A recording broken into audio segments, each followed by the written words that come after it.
আসসালামু আলাইকুম।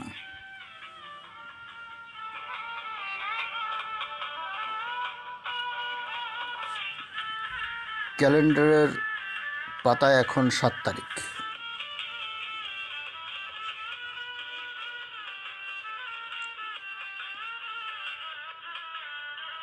অনেকদিন পর গভীর রাতের বকবক আলোচনায় অংশ নিয়েছি।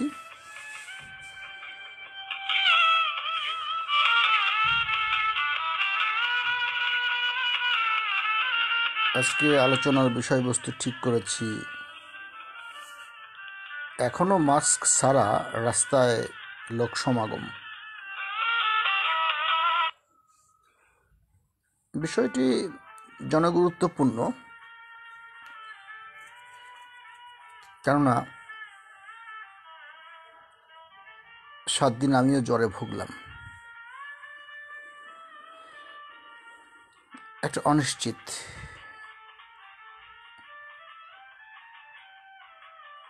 জীবনের 7টা দিন, কেউ বলতে পারি না আমরা কখন অসুস্থ হব এবং কখন করোনায় আক্রান্ত হব।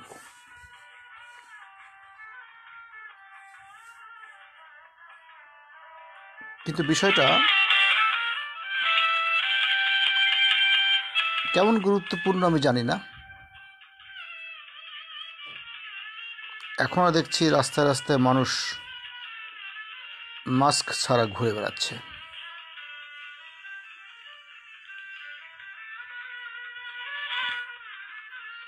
বরং এখন মাস্কের কথা বলা মানে নিজেকে হাস্যকর প্রমাণিত করা। কোনো রকম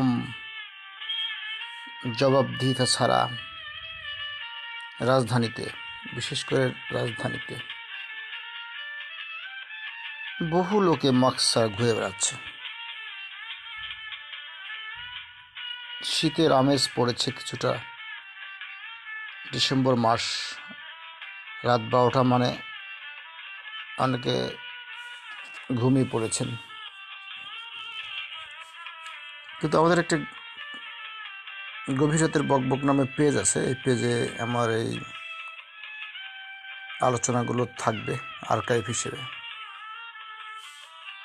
ইচ্ছে করলে পরেও কেউ শুনে নিতে পারবেন। কিন্তু বিষয়টা গুরুত্বপূর্ণ, এখনো মাস্ক ছাড়া রাস্তায় লোক সমাগম। এই তো কদিন আগেই, দিন 10 আগে, আমি যখন ক্যাম্পেইন করছিলাম গুলশান 2 নম্বরে,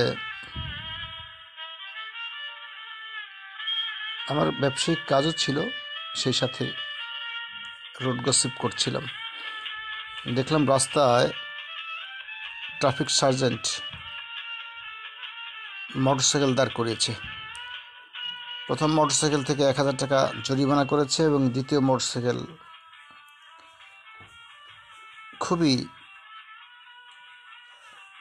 হতদরিদ্র মনে হলো সে পাঠাও চালক, কষ্টের টাকায় মোটরসাইকেল কিনেছে।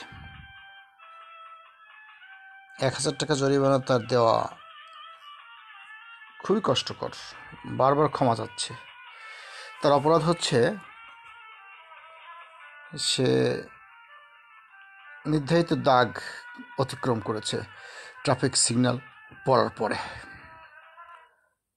সামান্য 6 ইঞ্চি হয়তো বা 1 ফুট ক্রস করেছে।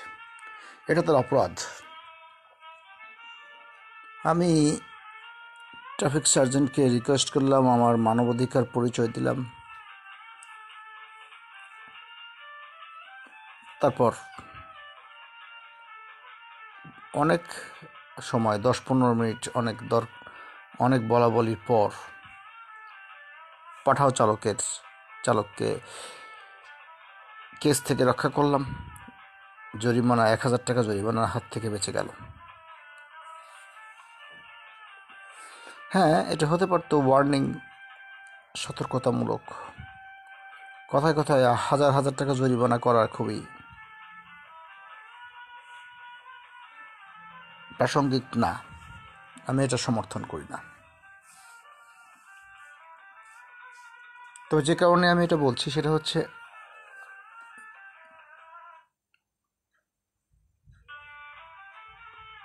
পুলিশ ইচ্ছে করলে কি না পারে,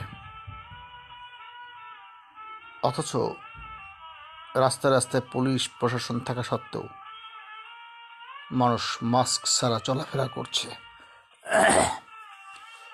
এই যে মাস্ক ছাড়া চলাফেরা করছে, এতে এই করোনা সংক্রমণের দ্বিতীয় ধাক্কায় নিশ্চয়ই এটি খারাপ প্রভাব পড়তে যাচ্ছে। আমি কয়েকজন পুলিশকে জিজ্ঞেস করেছিলাম, ভাই আপনারা যারা মাস্ক পরছেন না তাদেরকে কিছু বলছেন না কেন? পুলিশ আমাকে বলেছে যে ভাই কিছু বলতে গেলে তো মিডিয়ায় চলে আসবে, ফেসবুকে দিয়ে দিবে এই সেই। আমি বলেছিলাম যে আপনি আপনারা পথচারীদেরকে হেনস্থা করবেন না, অপমান করবেন না, কিন্তু তাদেরকে দাঁড় করিয়ে সময় কালক্ষেপণ করতে পারেন, যাতে করে মাস্ক ছাড়া তার রাস্তায় বের না হয়, কিংবা আপনারা অতিরিক্ত কিছু মাস্ক সংগ্রহে রাখতে পারেন যেগুলো তারা পয়সা দিয়ে কিনে নেবে। জানি না আমার কথা সেই পুলিশের সদস্য কীভাবে নিয়েছেন। কোনো এক পুলিশ সদস্যকে আমি মাস্ক ছাড়া দেখে জিজ্ঞেস করেছিলাম যে আপনার মাস্ক নেই কেন? উনি একটা তাচ্ছিলের হাসি দিয়েছিলেন, সেটা আমার মনে আছে।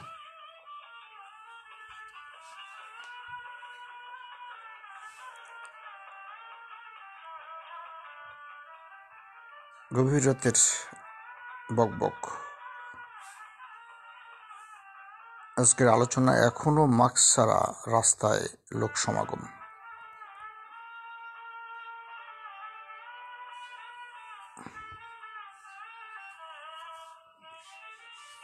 আমরা জানি বর্তমান পরিস্থিতিতে এখন ভাস্কর্যের আলোচনা মানুষের মুখে মুখে। কেউ বলছেন ভাস্কর্য এবং মূর্তির মধ্যে কোনো পার্থক্য নেই, কেউ বলছেন মূর্তি এবং ভাস্কর্য একই, কেউ বলছেন গভীর ষড়যন্ত্র, কেউ বলছেন পাকিস্তানি প্রেতাত্মা, কেউ বলছেন ইন্ডিয়ার দালাল। একে অপরকে দোষারোপ করছেন, গালাগাল করছেন, এবং সেই ভাস্কর্য ইস্যুতে বাংলাদেশের 92% মুসলমানের,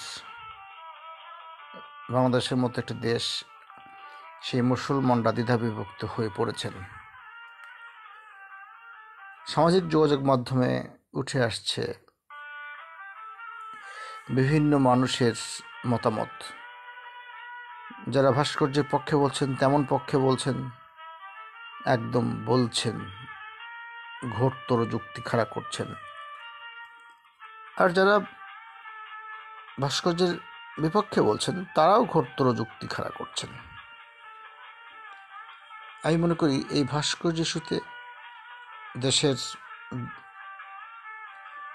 মোট জনসংখ্যার শতকরা 92% মুসলমানকে বিভাজিত করা হয়েছে। সরকার নিশ্চয়ই এ ব্যাপারে মতামত দিবেন, হস্তক্ষেপ করবেন। বিষয়টা খুবই জটিল মনস্তাত্ত্বিক বিষয়। কারণ হচ্ছে যে আমরা সেই ভাস্কর্যের আলোচনা থেকে ছেড়ে, যার কারণে আমরা স্বাস্থ্যবিধির আলোচনা যেতে পারছি না। কারণ মাস্ক নিয়ে কথা বলতে গেলে কেউ শুনে না, মাস্কের কথায় কেউ কান দিচ্ছে না, কাউকে মাস্ক পরতে বললে সে পড়ছে না। পুলিশ প্রশাসন সেখানে নির্বিকার, নীরব। অথচ ভাস্কর্যের ইস্যু এখন সরগরম। আপনারা দেখলেন গতকালই একটা ওয়াজ মাহফিলে একজন ব্যক্তি ওয়াজ করছেন যে আলেমকে ধমক দিয়ে গালাগাল করে উঠিয়ে দিলেন। আলেম বলছিলেন যে ভাস্কর্য এর বিরুদ্ধে আমাদের আন্দোলন, আমরা বঙ্গবন্ধু বা শেখ মুজিবের বিরুদ্ধে আমাদের কোনো অবস্থান নাই। তো যাই হোক, হয়তোবা সেই হুজুর বঙ্গবন্ধু বলে নাই, শেখ মুজিবুর রহমান বলেছেন বিধায় ব্যক্তিটির খুবই রাগ হয়েছিল এবং সে হাজার হাজার দর্শকের সামনে মঞ্চে আলেমকে ধমক দিয়ে এবং গালাগালকে উঠিয়ে দিয়েছে। তো আমি সেই ভদ্রলোক, যার চেহারা ভালো করে দেখা যায়, বঙ্গবন্ধুর প্রতি তার মমত্ব ভালোবাসা দেখে হতবাক। তো আমাদের ধর্ম, আমাদের ঐতিহ্য, আমাদের ইসলাম এর ঊর্ধ্বে গিয়ে আমরা কোন বিষয়ের উপর বিতর্ক করতে চাই না। যদি কোরআন সুন্নাহর বিপরীতে কিছু হয়ে থাকে সেটা আলোচনা করে আশা করি আমাদের আলেম ওলামাগণ এবং আমাদের সরকার ঠিক করবেন কোনটা ভাস্কর্য কোনটা মূর্তি। তো সেই বিষয়ে বিতর্কিত বিষয়, কেউ কেউ বলছেন অনেক অনেক মুসলিম কান্ট্রিতে ভাস্কর্য আছে, কেউ কেউ বলছেন মানুষের আদলে তৈরি করা হয়েছে, এটা ভাস্কর্য বলে চালিয়ে দিলে হবে, এটা মূর্তি। যাই হোক, ইসলাম ধর্মে মূর্তি পূজা করা শুধু অপরাধ না, মূর্তি তৈরিও অপরাধ। সেই সূত্র ধরে দেশের 92% মুসলমান মূর্তির বিরুদ্ধে কথা বলেন। কেউ কেউ ভাস্কর্যকে মূর্তি বলে চালিয়ে দেন, কেউ কেউ বলেন যে মূর্তি ভাস্কর্য একই। খটকা তো লাগবারই কথা, একদম মানুষের আদলে তৈরি, সেটা আপনি কী বলবেন, মূর্তি বলবেন না ভাস্কর্য বলবেন? সেই বিতর্কে আমি যেতে চাই না। আমার আজকের আলোচনা, এখনও মাস্ক ছাড়া রাস্তায় লোক সমাগম, কিন্তু কেন? এখানে সেই যুবকটা কই, যে যুবকটা হাজার হাজার জনতার মধ্যে আলেম ওলামাকে উঠিয়ে দিচ্ছে ধমক দিয়ে? এই রাস্তায় সেই যুবক তরুণরা কোথায়, যারা সরাসরি নেতৃত্ব দেবে জনগণের মাস্ক না পরার বিরুদ্ধে ক্ষোভে ফুঁসে উঠবেন, পুলিশ প্রশাসনকে উদ্বুদ্ধ করবেন, নিজেরা মানুষদেরকে মোটিভেশন দিবেন, প্রয়োজনে দু একটা ফাপড় টাপড় মারতে পারেন যে মাস্ক পরার নেই কেন। এখানে কেন সেই বিতর্ক নেই? এখানে কেন আমাদের মনোযোগ নেই, মনোযোগ সৃষ্টি হচ্ছে না? এটা খুবই দুঃখজনক। আর আমরা দেখতে পাচ্ছি যে করোনায় আক্রান্ত হয়ে বহু লোক নীরবে নিভৃতে পৃথিবী ছেড়ে চলে গিয়েছে। এখনও কেউ গ্যারান্টি দিয়ে বলতে পারবে না যে আগামী 7 দিন পরে উনি থাকবেন কি না। যে কোনো সময় যে কেউ করোনা আক্রান্ত হতে পারে, এবং এটা করোনার দ্বিতীয় ধাক্কা, যে দ্বিতীয় ধাক্কায় আমাদের আরও শীত পড়েছে, শীতের প্রকোপে করোনা আরও বেশি জেঁকে বসেছে, কিন্তু আমাদের মধ্যে আসলে টনক নড়েনি। আমরা খুবই ঢিলেঢালা প্রকৃতির। এখন এই মাস্ক নিয়ে আলোচনা কেউ করতে চায় না, এবং স্বাস্থ্যবিধির ব্যাপারে কোনো বিতর্ক নেই। পুরো জাতিকে ঐক্যবদ্ধ করা সম্ভব হয়নি স্বাস্থ্যবিধির এবং এই করোনা সংক্রান্ত আলোচনায়, কিন্তু করা সম্ভব হয়েছে ভাস্কর্য নিয়ে। পুরো জাতিকে বিতর্কের মুখে ফেলে দেওয়া হয়েছে ভাস্কর্য মূর্তি ইস্যুতে। আমি একটা ভিডিও ক্লিপ দেখলাম যেখানে দুজন মানুষ কুষ্টিয়ার ভাস্কর্য ভাঙার জন্য উঠছে। খুবই রহস্যজনকভাবে তাদের গায়ে আমি মুজিব কোট দেখেছি। যদিও মুজিব কোট পরলেই সে আওয়ামী লীগ করেন এমন কোনো গ্যারান্টি নেই। যারা উঠেছেন তারা মুজিব কোট পরে উঠতে পারেন, কিন্তু এখানে আমার প্রশ্ন আছে যে এখানে সিসি ক্যামেরা আছে, তা জানা সত্ত্বেও কেন কেউ ভাঙতে আসবে? নিশ্চয়ই যিনি ভাঙতে এসছেন কুষ্টিয়ার মুজিব ভাস্কর্য, উনি জানেন না এখানে সিসি ক্যামেরা আছে, কারণ জানলে তো উনি ভাঙতে আসবেন কেন? উনি তো ধরা পড়ে যাওয়ার ভয় থাকবে। আর সত্যি উনি যদি না জেনে থাকেন যে এখানে সিসি ক্যামেরা আছে, তাহলে উনি মুজিব কোর্ট পড়ে আসবেন কেন? কাকে দেখানোর জন্য? এগুলো খুব প্রশ্ন, জটিল প্রশ্ন, উত্তর প্রশাসন খুঁজবেন। কিন্তু আমি আজকে মুজিব কোর্ট বা আমি আজকে মুজিব ভাস্কর্য নিয়ে আলোচনা করতে আসিনি। আমি শুধু তুলনামূলকভাবে উদাহরণ দিতে এসেছি যে এই ভাস্কর্য ইস্যুতে আমরা যত বেশি সরগরম, যত বেশি আমরা, কেউ বলছে আমাদের আত্মা, মুজিব ভাস্কর্যকে কেউ আত্মা বলে সম্বোধন করেছেন। আমি জানি না এটা কতটুকু শরীয়ত সম্মত বলেছেন, আত্মা মানে কি, আর এটাতে তুলনা করেছেন। কিন্তু এই যে মানুষ স্বাস্থ্যবিধি না মানার কারণে করোনা আক্রান্ত হচ্ছেন, এখানে কোনো আমাদের তাড়াহুড়ো নাই, এখানে কোনো টেনশন নেই। কেন? কিন্তু কেন? আজ 7 ডিসেম্বর 2020 রাত 12টা 5 আমি লাইভ শুরু করেছি। বিষয়টা ছিল গভীর রাতের বকবক। যদিও শীতকালে বেশিরভাগ মানুষ রাত 12টার পরে জেগে থাকে না। আমি আশা করব আমার এই আলোচনা পরদিন যারা শুনবেন বিষয়টি বোঝার জন্য চেষ্টা করবেন যে আসলেই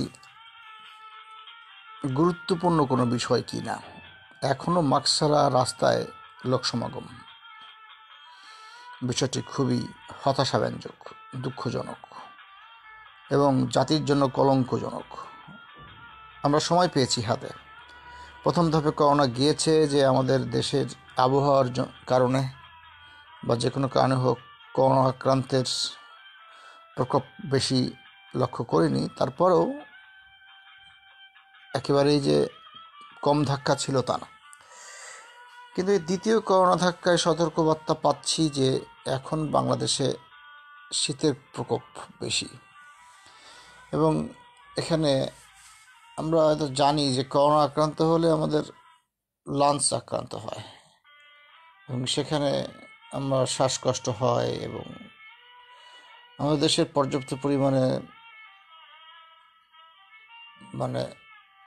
ভেন্টিলেটর আছে কিনা, লাইফ সাপোর্ট আছে কিনা, বা ইতিমধ্যে উন্নত করা হয়েছে কিনা আপনারা সবাই জানেন কম বেশি। বা হাসপাতালের সংখ্যা বৃদ্ধি কিংবা করোনা টেস্ট এর সংখ্যা বৃদ্ধি। আমরা জানি যে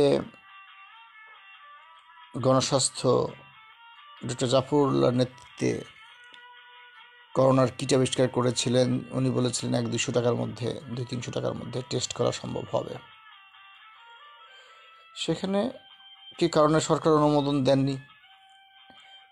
বিষয়টা সম্পূর্ণ রাজনৈতিক নাকি সাইন্টিফিক আমার জানা নেই। কিন্তু এখন করোনা টেস্ট এখনও 3000 টাকা আছে, 3500 আছে, কোথাও কোথাও 200 টাকাও আছে শুনেছি ঢাকা মেডিকেল। সেগুলো সেই টেস্টের মান কতটুকু সে বিষয়ে প্রশ্ন থাকতেই পারে। আপনারা জানেন কিছুদিন আগে রিজেন্ট হাসপাতাল শাহেদ কেলেঙ্কারির মাধ্যমে আমরা জানতে পেরেছি যে সেখানে করোনার রিপোর্ট দেওয়া হতো শুধু কম্পিউটার প্রিন্ট করে, কোনো টেস্ট করা হতো না।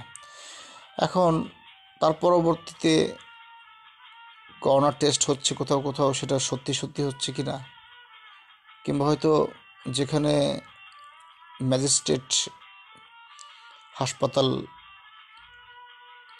ভিজিট করে জানতে পারলেন যে এখানে হাসপাতালে কোনো লাইসেন্স নেই বা করোনা টেস্ট ভুয়া, সেটা মানুষ জানতে পেরেছে। কিন্তু পরবর্তীতে আমরা এটাও জানতে পেরেছি যে কোনো হাসপাতালে তদন্ত করতে গেলে ম্যাজিস্ট্রেট যেতে পারবে, অনুমতি ছাড়া যেতে পারবে না। এইসব বিষয়গুলো আমাদের কাছে খটকা লেগেছে। তাহলে এই ধরনের আরও হাসপাতাল যদি থেকে থাকে তা কারা তদন্ত করবে? অনুমতি কি আগাম পাওয়া যাবে? আমার তো বিশ্বাস হয় না। এই বিষয়গুলো আসলে আমার দেশের জনগণের জানা উচিত। যদি এরকম হয়ে থাকে সত্যি সত্যি করোনা টেস্টগুলো দাম বেশি নিলেও হচ্ছে, অ্যাকুরেট রিপোর্ট পাওয়া যাচ্ছে, তাহলে মানুষ সতর্কতামূলক পদ্ধতি অবলম্বন করবেন বা সেভাবে চিকিৎসা করবেন। কোনো দেশে আমি শুনেছি যে সেখানে করোনা টেস্ট হচ্ছে ডিসপেন্সারিগুলোতেই শর্ট টাইমে এবং কম খরচে। কোনো কোনো দেশ, বাংলাদেশে এমনটি করে সম্ভব হয়নি কেন আমার জানা নেই। বাংলাদেশ একটি গরিব দেশ, সেখানে যদি এরকম হতো যে প্রত্যেক ডিসপেন্সারি থেকে খুব সস্তায় টেস্ট করা যেত, তাহলে হয়তো আমাদের অনেকের জীবন রক্ষা হতো। আমরা তো সম্পূর্ণ অদৃষ্টের উপর নির্ভরশীল। আমার নিজেই অসুস্থ হয়েছিলাম 7 দিন আগে, খুব জ্বর ছিল। আমি আমাকে মানে কোনো মানদণ্ডে মাপতে পারিনি, আমি কোনো টেস্ট করিনি করোনা।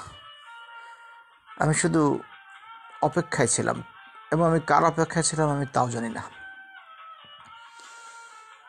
সেভাবে কারো কোনো সাড়া আমি পাইনি। একটানা 7 দিন আমি জ্বরে ছিলাম। আর আগের মতো মানুষের মধ্যে এটা, আমি একটা স্ট্যাটাস দিয়েছিলাম জ্বরাক্রান্ত, শখানেক লাইক পড়েছিল, কমেন্টও সেরকম, কিন্তু খুব নিকটাত্মীয়ের মধ্যে খুব বেশি কমেন্ট পড়েনি। কেউ কেউ একদম ঘনিষ্ঠ আত্মীয় স্বজনের মধ্যে 2-1জন বলেছিলেন যে কেয়ারফুল থাকো, টেস্ট করো। এই আমি টেস্ট করিনি, করতে পারিনি। আমাদের ধারণা হয়েছিল এটি ঠান্ডা জ্বর, আমাদের পরিবার। আমার কাজের সন্ধানে, কাজের জন্য বাইরে 7 দিন যাওয়া হয়নি। এভাবে ঘরে বন্দি ছিলাম। এভাবে আরও কে কে ঘরে বন্দি আছে কে জানে, এবং কারা কারা শ্বাসকষ্টে ভুগছেন, কার হিসাব কে রাখে। কিন্তু আমার শ্বাসকষ্ট হয়নি, ধরে নিয়েছি যে আমার করোনা হয়নি। এখন আমার গায়ে জ্বর নেই।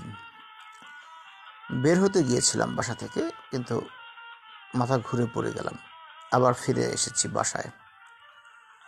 দুর্বলতা আছে, দুর্বলতা কাটলে আবার হয়তো কাজের সন্ধানে রাজপথে বের হব। আমার আলোচনার বিষয় আজকে, এখনও মাস্ক ছাড়া রাস্তায় লোক সমাগম। বিষয়টি খুবই জনগুরুত্বপূর্ণ। আমি জানি না কেন সরকার, সরকারি প্রশাসন এবং আমাদের সমাজ, আমাদের রাষ্ট্র ঢিলে ঢালাভাবে দেখছে বিষয়টি। প্রথম দিককার ধাক্কায় করোনায় দেখেছি, মাঝে মাঝে শুনলাম আর্মি এসছে, আর্মি আসবে। কোনো সময় কোনো এক আর্মি সদস্য চড়াও হলেন ছাত্র জনতার ওপর। এরকম কোনো কোনো রাজনৈতিক দলের ছাত্র সংগঠনকে ধিক্কার দিলেন। তারপর কোনো কোনো প্রশাসনের কেউ কেউ জনগণকে মাস্ক না পরার কারণে কান ধরালেন। তাই বিষয়টি একটা গোলমাল হয়ে গেল। কেন যেন জনগণের সম্মানের বিষয়টি আমাদের সামনে চলে আসলো। পুলিশ প্রশাসন এবং যারা এই কাজে ব্যস্ত ছিলেন তারা একটু পিছপা হয়ে গেলেন। আমাদের সম্মান ধুয়ে আমরা এখন পানি খাচ্ছি। এখন আর প্রশাসন, পুলিশ প্রশাসন কাউকে জোর গলায় মাস্ক পরার কথা বলে না। সম্মান অবশ্যই আমাদের আছে, জনগণের থাকবে, আছে, কিন্তু মানুষের জীবন যখন জীবন মৃত্যুর সন্ধিক্ষণে, ঠিক তখন এটাকে কিভাবে হ্যান্ডেল করা হবে মৃদু লাঠিচার্জ করেই হোক, নাকি কান ধরে দাঁড় করিয়ে হোক, নাকি খালি হাতে দাঁড় করিয়ে হোক, বা জনগণের মধ্যে ব্যাপক অ্যাওয়ারনেস বিল্ড আপের জন্য প্রচার বাড়িয়ে বা মনিটরিং বাড়িয়ে হোক, যেভাবে হোক রাস্তায় ভ্রাম্যমান মানুষদেরকে মাস্ক পরাতে হবে। কিন্তু বিষয়টি খুব ঢিলেঢালাভাবে আমরা নিচ্ছি আর কি। আমি জানি না এই শীতে আমাদের দেশে করোনার প্রকোপ কোথায় গিয়ে গড়াবে। এই করোনা নিয়ে অনেকগুলো লাইভ করেছি এর আগে, অনেকেই করেছেন এবং আতঙ্কগ্রস্ত হয়েছি, অনেকেই হয়েছেন। এখন আমাদের আতঙ্ক কেটে গেছে। বহু বহু মানুষ, সাবেক মন্ত্রী থেকে আরম্ভ করে বর্তমান জনপ্রতিনিধি এবং অনেক রাজনৈতিক নেতৃবৃন্দ, অনেক বর্ষীয়ান অবসরপ্রাপ্ত এবং অনেক বয়োজ্যেষ্ঠ লোক এই করোনায় তাদের অকালে বিদায় নিতে হয়েছে। কিছুদিন আগে যদিও উনি ক্যান্সার আক্রান্ত ছিলেন,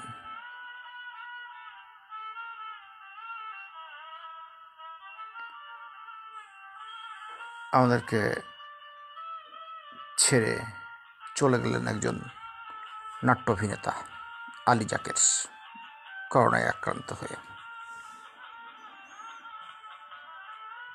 এমন একটি অসুখ, এটা কখন কার দরজায় কড়া নাড়বে এটা বলা মুশকিল। কিন্তু আমরা সেই বিষয়গুলো নিয়ে কতটুকু নড়ে চড়ে বসেছি সেটাই এখন ভাববার বিষয়। প্রথম ধাক্কায় করোনায় যেভাবে আমার মুখ চলেছে, আমি পর্যায়ক্রমে এই সমস্ত করোনার বিষয় নিয়ে কথা বলেছি বা মাস্ক নিয়ে, এখন আমি নিজেই আটকে যাচ্ছি। আমার কাছে মনে হচ্ছে এটা ব্যাকডেটেড হয়ে গেছে এই মাস্কের বিষয়। তারপরেও বলতে হয় এখনও মাস্ক ছাড়া রাস্তায় লোক সমাগম, কিন্তু কেন? এর জবাব আপনাদেরকে দিতে হবে। আপনারা সবাই ভালো থাকবেন, সুস্থ থাকবেন, স্বাস্থ্যবিধি মেনে চলবেন। আসসালামু আলাইকুম।